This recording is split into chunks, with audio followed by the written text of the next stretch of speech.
Bismillahirrahmanirrahim. Dear students, in today's lecture we will discuss topical and transdermal drug delivery system, and this is the continuation of the previous lecture. Few dosage forms. In this lecture we will discuss few dosage forms that are applied topically. So let's start. Pastes. As in the previous lectures, we have discussed dosage form. Now we are going to continue from there. The next dosage form is paste. Paste, what are pastes? Pastes are semi-solid preparations intended for application to the skin. Means they are just like ointments, but there is a difference between the paste and the ointment, and the difference is that they generally contain a larger proportion of solid material, such as the such as 25% more than the ointment, and therefore they are stiffer and less penetrating. By stiffer we means they have hard texture and they have less ability to penetrate because the solid content is greater than ointment. Pastes are usually employed for their protective action.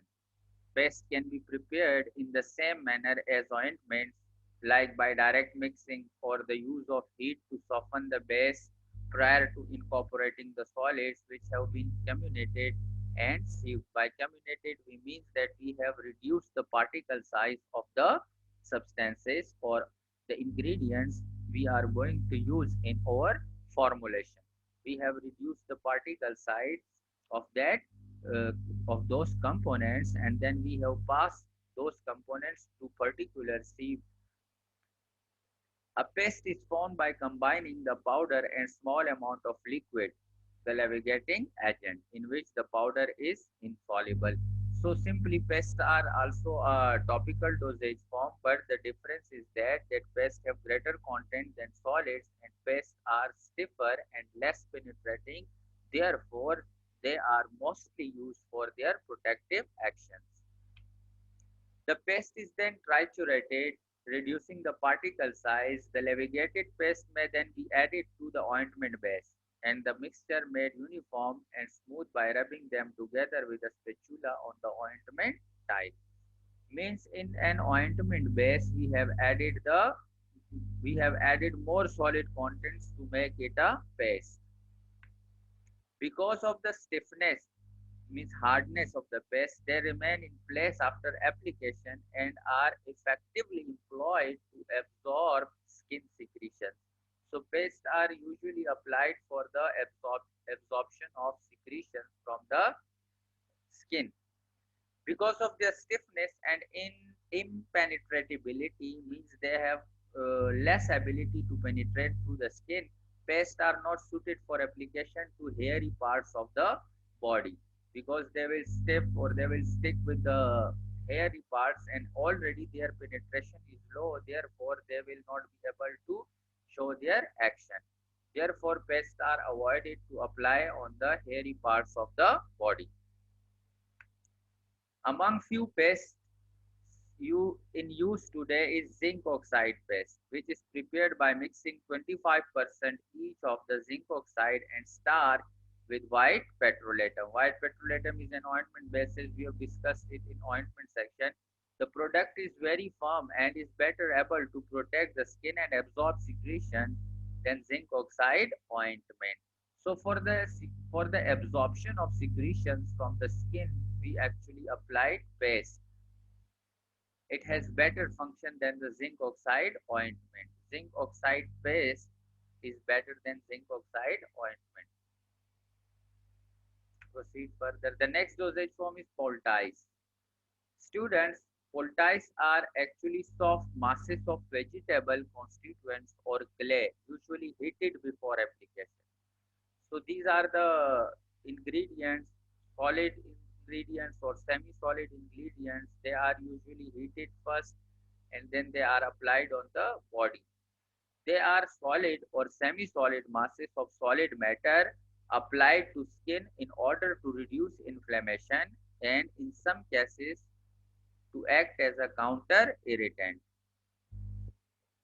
These are the actually mostly prepared from home in home remedies that all the ingredients are reduced in size, then they are heated, then they are laid on a surface of a cloth and then applied on the body.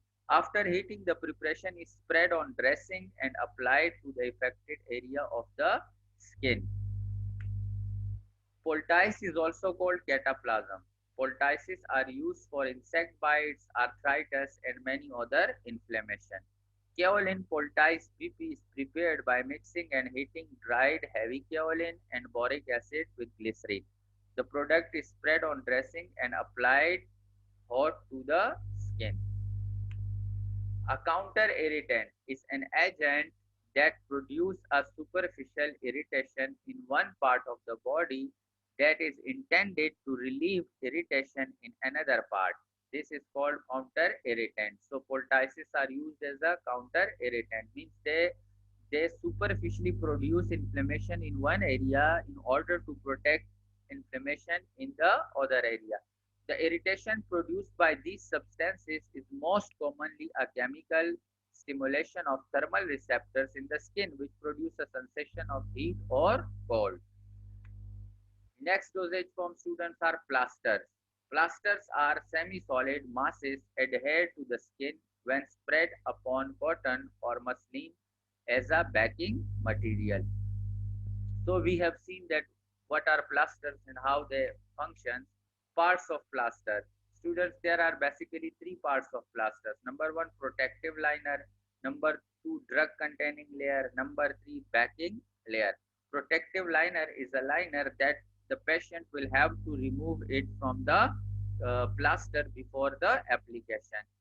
This is the line which this is the liner or the layer which actually covers the drug containing layer. So first we will remove the protector liner from the plaster and then we will apply plasters on the surface of the skin.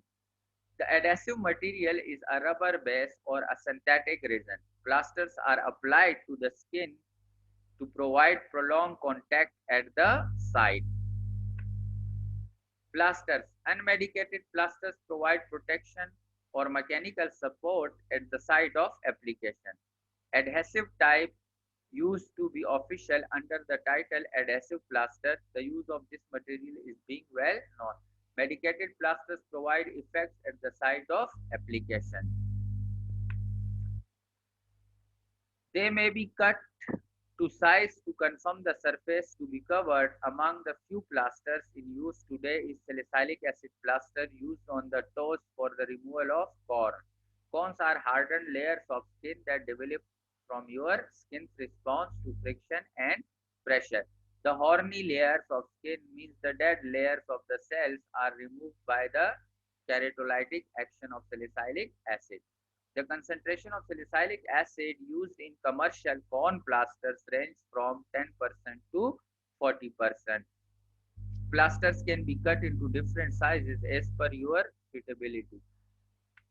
Thank you, students. Inshallah, in the next lecture, we will discuss percutaneous absorption. For today's lecture, it was a short lecture and there are few dosage forms that you must have an idea about it. And these are the pastes which we have discussed, that these are semi-solid mass like ointment but have greater concentration of solids than ointments, and these are used for the absorption of body secretions. Then we have discussed that poultices. Poultices are vegetable constituents, means there are different types of ingredients. We plug them from different sources, then we reduce their particle size, and then we heat them, and then spread it on a dressing or on a cloth, and then we applied it on the affected area. Poultices are actually used to relieve inflammations, and they also act as a counter irritant. Counter irritant means it will produce irritation superficially in one area in order to protect the inflammation in another area. After poultices, we have discussed plasters. Plasters are semi-solid masses that are meant for adherence to the skin. So we adhere plaster on the skin. You have seen Sunnyplast. It is a type of plaster. From Sunnyplast, the liner is removed to applied. After that, we apply that on the skin. The back layer of the plaster is called backing layer or backing line. So these were all about the transdermal and topical dosage form. Inshallah, in the next class, we will discuss about percutaneous absorption or transdermal absorption, that how drug absorbs through transdermal system. And then we will discuss the components of the transdermal system in detail. Thank you very much, students.